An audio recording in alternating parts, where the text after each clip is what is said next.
Now the executive vice president of the AFT nationally, and she and I both hearken from New York City and from the UFT and taught in the New York City public schools. So you have 4 teachers who are sitting here, and I think that that's important in terms of talking about not only the Joe Biden education policy, particularly around in the aftermath of COVID-19, what happened with school reopening and what do we need to do. But the point that I'm mentioning in terms of 4 teachers is because Joe Biden, throughout this entire campaign, has really focused on how do you look at education through the lens of parents and the people who actually educate kids, our school teachers. And ultimately, he sees that because every single day he actually hears about this from his wife, Dr. Jill Biden, who is an educator. Now she still educates college students in a community college, and those of you who have actually seen Dr. Biden see that she, in every kind of off moment she has, she'll be grading papers, but she started as a K-12 educator as well. And so it's not a surprise to me, I start this way, it's not a surprise to me that both Dr. Biden and Joe Biden were really sensitive about what has happened in terms of school reopening this year and what we need to do better. And ultimately, what I want to say and then ask these 3 fantastic people some questions is this.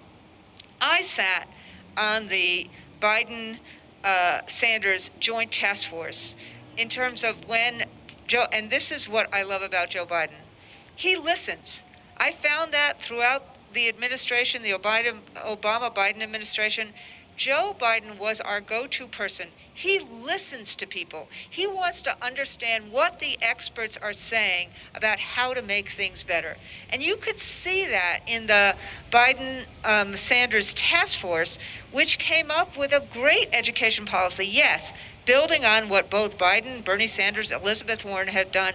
But what they see is they see what do we need to do to meet the needs of every single child, regardless of their circumstances. And nowhere is that clearer right now in an immediate way than as we're in the middle of a COVID crisis. What do we do to actually try to figure out how to meaningfully educate kids? Let me tell you what it isn't, and we want to be very careful today. Look, we hope that Donald Trump is doing well. We want him to survive. We want his wife to survive.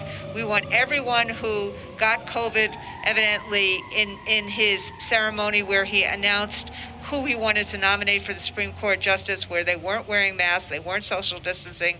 We hope they've learned, and we hope we wish them our best wishes. But at the end of the day, it doesn't start, you can't reopen schools by a full cap, get schools open. It starts with careful planning and with the resources. And that is what you see in the Joe Biden reopening plan, understanding that some kids get less funding than other kids, so you have to triple the kind of Title I funding to do that. You have to make sure that safety and science is front and center, and that we then try to figure out how we level the playing field to help kids who don't have computers at home, who don't have what we need.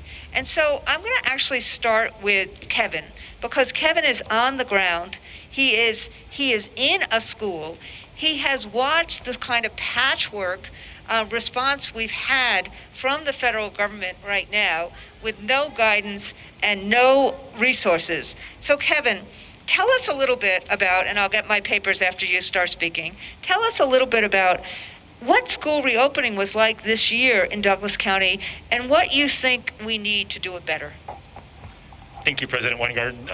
Opening school this August was difficult at best. The level of stress that people felt from not having a national plan really made life difficult for planning for what classroom instruction and, in my case, hybrid instruction would look like.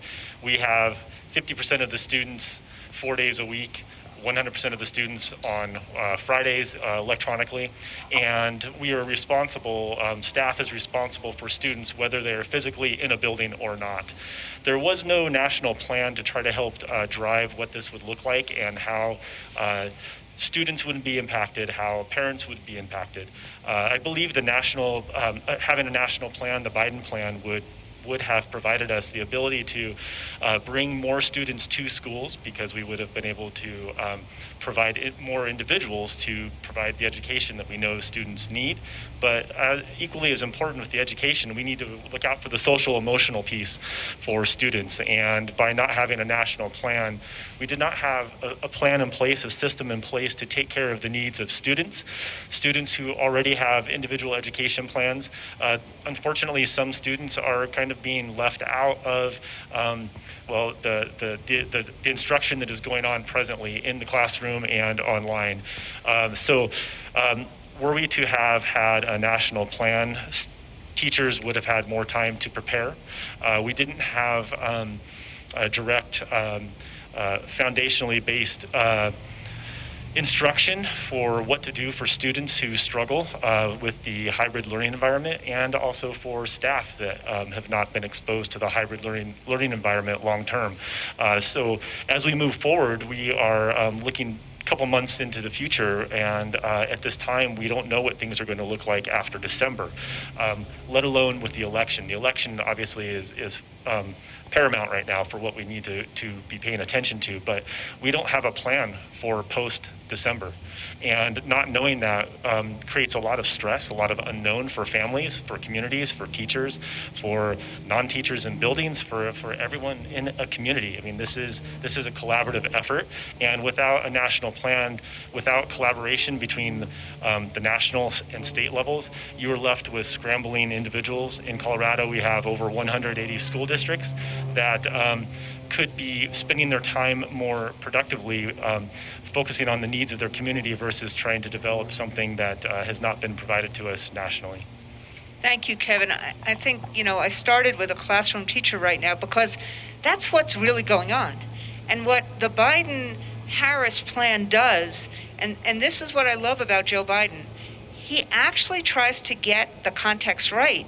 And he actually tries to figure out through policy, what do we actually need to make things better for students, for parents, and for teachers alike. I'm going to just turn to, I'm sorry, I do this the wrong way. I'm going to do Callie second, because I want to go from classroom to state, then to national. So the same question, Callie, because you represent the teachers in one of the largest and maybe most wealthy zip codes in America, but you don't see that in terms of the way in which schools are operating. So, from what has happened in Colorado, and same as the question is to Kevin, what are the challenges because of this piecework, piecemeal, no plan? How has that affected the teachers in Colorado, and what do we need to make things better? Thank you for that. I really appreciate it. Colorado is grossly underfunded in education funding before the pandemic. So while we were very grateful for the CARES Act money, and our governor was able to give us some more money, it allowed us to continue to function at the kind of low level that we've been functioning, because of course the Colorado General Fund has taken a hit because of the pandemic. So we are kind of able to get by, but without something like the HEROES Act passed, Kevin's right. We don't know what we're going to do in January. We really don't know if we can afford to continue with an e-learning option for all the 10% of the students in Douglas County chose e-learning, or their families chose that, for medical reasons, and because they can't, they're at a higher risk. And this lack of thinking ahead even a few months to what we're going to do to be able to meet the needs of our kids is astonishing to me. Not to mention, it would be great to have some guidance from our federal government about how to best meet the needs of these kids in these differing environments. Thank you. And I'm going to ask Evelyn DeJesus, our Executive Vice President. Evelyn has a bird's eye view on, because she spent so many years as not only in New York City, but as the vice president for education in New York City. So now she has the national view, but she also understands COVID firsthand. And she has a view from a place which got hit by COVID very, very hard. And so there's lots of distrust still about making sure that safety is going to be front and center in people's lives. But the way I want to just ask you the question, Evie, is to basically say this. You are my fellow road warrior on this bus. Our secretary-treasurer has also joined us, and he's now back in Miami, and he will join us for other legs. But you are our road warrior on this bus. We stood up this bus for 30 days going west to east, north to south, because we know that people feel socially isolated right now. We really am so glad that the Biden campaign has actually followed the science and the safety and is doing everything very safely. And we see what happens when a campaign doesn't and a campaign does. So we're doing the same thing, but because of all that social isolation, we want to be out in the field. We want to talk to people. We want to engage people because this is the most important election of our lifetimes, and people need to be with each other in fellowship. Yes, with their mask on, but in fellowship. So let me ask you this, Evie. You've kind of dropped everything to be on this bus. You had COVID, so you have to be a little bit concerned about this. Yeah. So why'd you do it? Like, why are the stakes so high for you that you would actually do this kind of craziness of 30 days on a bus with me and with our staff to actually get out the vote? Because our democracy is at stake. Our public education is at stake. Yes, I had COVID for 28 days, 103 fever, lost my mom, had a stroke, everything. But I know that this purpose, that I'm here today for this purpose, because I believe in the Biden campaign. I believe in his educational policy. I believe when he says that he's going to go and fix schools all over the nation, give a big infrastructure package. In New York City, we had schools prior, as Callie says, that really were not really a place where children should be in. They're very old, the buildings, the infrastructure. There's no ventilation. There's no bandwidth. Internet access, even for teachers. Forget about the students, just for the teachers. And the whole equity issue, Randy. Why do some kids never have and some kids do? Why isn't the playing field leveled? Why is it that we didn't have, as Kevin said, a plan of action? How do we open the schools? The AFT had a plan of action. We had a reopening plan that many of our locals looked into, are using them, differentiating them to what they need for their locals and their area. And nothing, as far as I'm concerned, was to help these states and help these schools. And Biden, I'm with Joe. I'm with Joe because I believe in him. I'm with Joe because Jill is a teacher and she knows. And I remember hearing her speak saying that she had a young lady in her class, and the young lady was pregnant, and how she became like the guidance counselor, like the social worker. That's what we do. We're all things to all of these children. What really scares me also is when we got here with the COVID, many of the teachers were already in their classrooms. They knew these kids for 6 or 7 months. That's not now it's not that way. We're learning about our students through these Zoom. So these kids are isolated, they're lonely, and the cultural responsiveness of these things. We have kids from all over the world, and these teachers need the money for professional learning. They need to understand the different cultures. They need to understand the different customs. And then we talk about Title III and ESSA, which is going to fund. Title I, triple funding. Title III and ESSA, we have kids that come from all over. People think it's just Latino kids from Mexico. That's not the truth. We have in New York and all over, we have Russian, we have Bengali, we have Urdu, we have Chinese. We need to have teachers know how to handle. I taught in Chinatown, and I'm a Latina teacher. Every time I would talk to a child, he would lower his head, and I would say, what is going on? What? That was him showing me reverence. But because I wasn't culturally responsive and I didn't know that, I saw it as different, and he was honoring me. So I learned working in Chinatown the difference. So I'm with Joe because I know he's going to give for the infrastructure. He's going to give for professional learning. He's going to give for Title I for kids that have free and reduced lunch. And he's going to give for the infrastructure of these schools that really need to be rebuilt, fixed, the bandwidth. And I just believe having a wife as a teacher also makes a difference, because she knows what we know. She knows, guidance counselors, social workers, all of that is needed, especially now that these kids are isolated in their homes, 5 to 6 hours of Zoom. I have 4 grandchildren, and we have to separate them all in each room so they can do their Zoom. But they get depressed. They get, they want to go out. They want to see their friends. And I know schools have different programs, but we need to be with Joe because he understands our life. He understands our livelihood. He understands wraparound services. He understands early childhood. And that's what we're about. We're about developing the future. And that's where money should go. Because if we don't put the money in the right places, we won't have a future. So this is why in this roundtable, as I close it off, you heard Kevin talk about, how do you teach by Zoom? What kind of professional development do teachers actually need? Because teaching by Zoom is really different than teaching in person. Like, what do you do in terms of a lab? How do you deal with all of these things? How do you make sure that kids are engaged and they're valued and they're seen? And it's really hard to do that remotely, which is one of the reasons why remote education is not a viable substitute for in-person. But if you're going to do in-person, we need the resources, we need the PPE, we need the physical distancing, we need to make sure that they're cleaning, the ventilation. A place like Philadelphia, where I was a few weeks ago, where Joe Biden basically, campaigns a lot, you can't even open the windows in schools in Philadelphia. They don't even have the soap that they need. So these kind of issues that teachers normally figure out all the time, this is the kind of stuff that needs to be funded. And then you heard from Callie, who was saying, look, we all kind of figured it out on our own because of the piecemeal approach for September. But what happens in terms of December? What happens in flu season? There's no plan.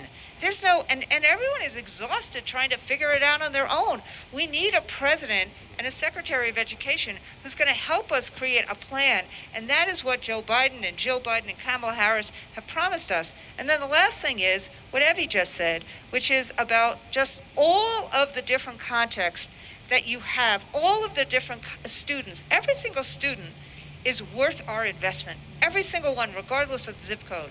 But what happens when 16 million students don't have devices? What happens when we feed 30 million kids every single day in schools and we don't have them in schools right now? What happens to their nutrition? What happens in terms of having those kind of comprehensive services? Joe Biden has a plan. He has thought about all of these things. It is part of his plan to fight the pandemic and make sure that people, regular people, not corporations, but people who grew up in Scranton, that they will have a viable path after this pandemic. That is why we are all with Biden and Harris. And please, go out, go vote by mail, go vote in person, go vote early, go vote on November 3rd, but vote for Biden and Harris.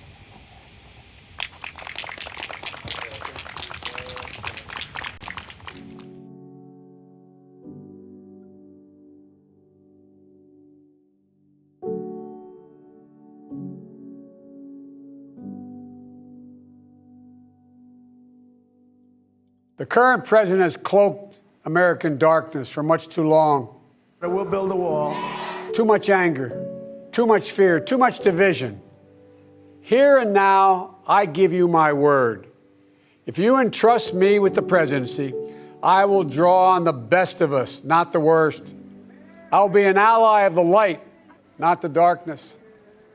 United, we can and will overcome this season of darkness in America.